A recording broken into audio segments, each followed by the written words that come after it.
कभी गौर किया है, कुछ दिन ऐसे होते हैं जब बिना किसी वजह के सब कुछ अच्छा लगता है। सड़कें भी चमकती हैं, लोग भी मुस्कुराते हैं और लगता है आज का दिन मेरा है। और कुछ दिन ऐसे जब सब कुछ उलझा लगता है, लोग वही हैं, दुनिया वही है, पर अंदर कुछ भारी सा होता है। असल फर्क बाहर नहीं होता, फर्क होता है अंदर क्या महसूस कर रहे हो, क्योंकि तुम जो महसूस करते हो वही बनते हो। अनया नाम की एक लड़की थी। हर सुबह उठते ही फोन खोलती, सोशल मीडिया, कंपैरिजन, दूसरों की जिंदगी देखकर खुद को छोटा महसूस करना। धीरे धीरे उसकी ऊर्जा गिरने लगी, हर चीज में कमी दिखने लगी, खुद में, लोगों में, जिंदगी में। फिर एक दिन उसने एक साधु से मुलाकात की। साधु ने कहा, तुम्हारी जिंदगी वो नहीं जो तुम सोचती हो, वो है जो तुम महसूस करती हो।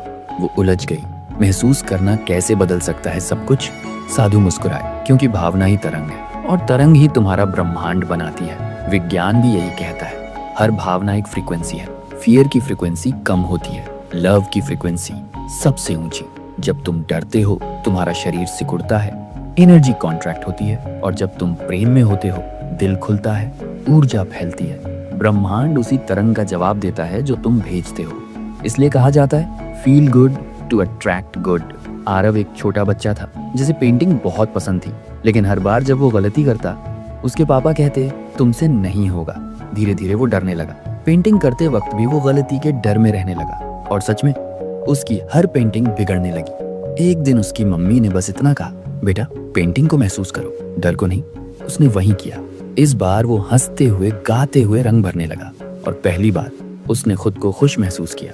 उसकी पेंटिंग सुंदर बनी क्योंकि उसने खुद को सुंदर महसूस किया। यही जीवन का नियम है, तुम जो महसूस करते हो वही बनाते हो। अगर तुम कमी महसूस करते हो तो ब्रह्मांड वही भेजता है। अगर तुम आभार महसूस करते हो तो एबंडेंस लौट आता है। हर भावना एक ऑर्डर है जो तुम यूनिवर्स को दे रहे हो, और यूनिवर्स कभी मना नहीं करता। तो सवाल ये है, अगर भावना ही ऊर्जा है तो क्या हम अपनी भावनाओं को नियंत्रित कर सकते हैं? उत्तर है हाँ, बिल्कुल। 1 मिनट के लिए आंखें बंद कीजिए और सोचिए, आज सुबह आपने कितनी चीजों के लिए धन्यवाद कहा? शायद एक भी नहीं। हम सुबह उठते हैं, दौड़ते हैं, शिकायत करते हैं, लेकिन रुककर ये नहीं सोचते कि मैं आज सांस ले पा रहा हूँ। ये भी तो चमत्कार है। एक गांव में एक बूढ़े साधु रहते थे। उनका घर टूटा हुआ, कपड़े पुराने, और भोजन बस एक कटोरी खिचड़ी। फिर भी हर सुबह वो आसमान की ओर देखकर मुस्कुराते और कहते, धन्यवाद प्रभु, एक और दिन दिया। लोग पूछते, आपके पास तो कुछ भी नहीं, फिर किस बात का धन्यवाद? वो कहते, मेरे पास सांस है, अनुभव है, जीवन है, बाकी तो सब बोनस है। धीरे धीरे गांव के लोग भी बदलने लगे। किसी ने पेड़ लगाया, किसी ने मुस्कान बांटी, सिर्फ इसलिए क्योंकि एक आदमी ने धन्यवाद कहना शुरू किया था। साइंस भी यही कहता है, जब आप थैंक यू महसूस करते हैं तो आपका ब्रेन सेरोटोनिन और डोपामिन रिलीज करता है।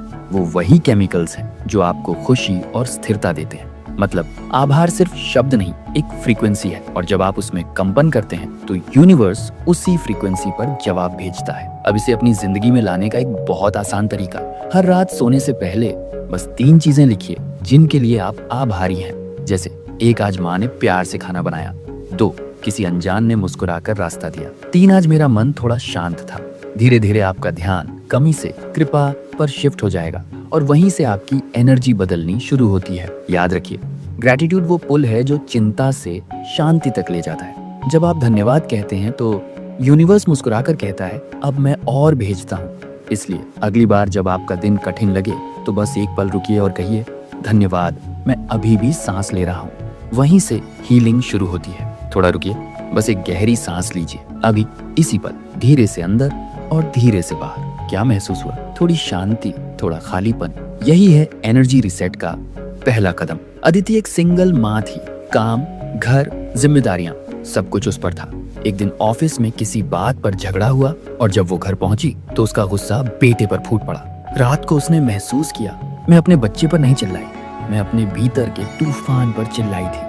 अगले दिन उसने योग क्लास ज्वाइन की। पहली बार किसी ने उससे कहा, तुम्हें अपने मन को नहीं, अपनी सांस को साधना है। उसने सीखा, जब भी मन भारी लगे बस 3 बार गहरी सांस लो। धीरे धीरे उसने देखा कि उसके गुस्से के तूफान अब लहरों में बदल गए हैं। विज्ञान कहता है, जब आप गहरी और धीमी सांस लेते हैं तो आपका पैरासिम्पैथेटिक नर्वस सिस्टम एक्टिवेट होता है, यानी आपका शरीर स्ट्रेस मोड से काम मोड में चला जाता है। ये सिर्फ सांस नहीं, ये इमोशन रीसेट बटन है। अब एक आसान अभ्यास, हर बार जब आप गुस्सा, डर या चिंता महसूस करें, बस 3 गहरी सांसें लें। पहली सांस शरीर को शांत करने के लिए, दूसरी सांस मन को स्थिर करने के लिए, तीसरी सांस ऊर्जा को प्रेम में बदलने के लिए।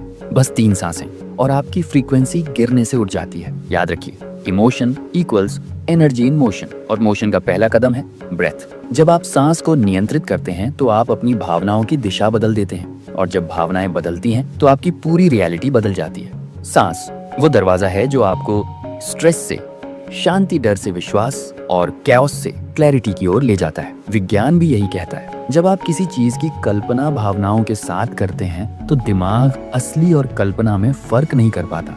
वो वैसी ही न्यूरल पाथवेज बनाता है जैसे वो घटना सच में घट रही हो, यानी विजुअलाइजेशन सिर्फ सोच नहीं, वो एनर्जी रिहर्सल है आपकी भविष्य। अब इसे करने का आसान तरीका, हर सुबह या रात को सोने से पहले बस 2 मिनट अपनी मनचाही जिंदगी इमेजिन कीजिए। महसूस कीजिए कि वो सच हो चुकी है। देखिए, सुनिए, सूंघिए जैसे आप उसमें जी रहे हैं और सबसे जरूरी खुशी महसूस कीजिए, क्योंकि यूनिवर्स विजुअल से नहीं वाइब्रेशन से जवाब देता है। जब आप विजुअलाइजेशन को भावना के साथ जोड़ते हैं तो वो केवल कल्पना नहीं रहती, वो कमांड बन जाती है ब्रह्मांड के लिए। आपने उस रियलिटी की ऊर्जा बना दी, अब यूनिवर्स उसे डिलीवर करेगा। अगर यह वीडियो अच्छा लगा हो तो इसे लाइक कीजिए और ऐसे ही प्रेरणादायक वीडियो के लिए चैनल को सब्सक्राइब कीजिए।